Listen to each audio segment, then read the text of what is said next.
Abatuuze ku kyalo Luwayo ekiri mu ggombolola y'e Kawolo mu disitulikiti y'e Buyikwe okutuuka okukubira embwa ya poliisi mu ngalo okugyebaza kidiridde embwa eno okuzuula amatooke ga munnaabwe. David Mukasa agabbiddwa.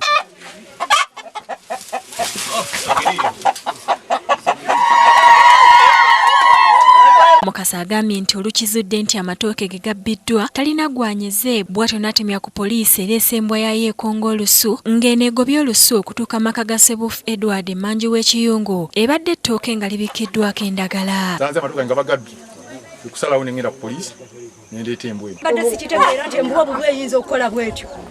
Embwa obubwe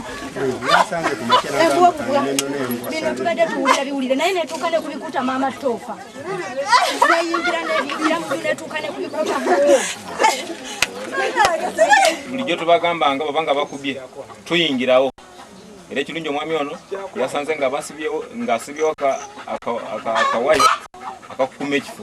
Kinsanyusiza nnyo kituwadde n'amaanyi twagala tutegeere n'omuwendo gw'embwa bwe baba baddayo ab'embwa tusobole okuba nga tuyambibwa ku kyalo. Embwa eno eyingidde ne mu ffumbiro ewabadde emmere ssaako n'ennyama naye abatuuze gye bateebereza okuba enzibe. Bano basabye poliisi nti buli wanaabaawo ekibbiddwa ku kyalo embwa eno yeebanga ereetebwa kubanga kyekoze tebakirabangako. Embwa yo tereeta mpalana ku kitundu kuba esala omusango mu mazima gennyini tweyanzegere tumanyi sente mmeka okugireeta neetuuka ne kubikuta byonyine twayira embuzi zirye embwa esingidde ddala n'embuga. Abatuuze okuli ne ssentebe Stephen Ssennoga bavumiridde ekya munnaabwe okubba nga bagamba nti embwa teyinza kumuwaayiriza ate nga tebayinza kumuwakanira kuba nekyakola tebakimanyi. Baadde bajja kuwaayiriza omulala ng'ate muntu mulala kati tufunye obukakafu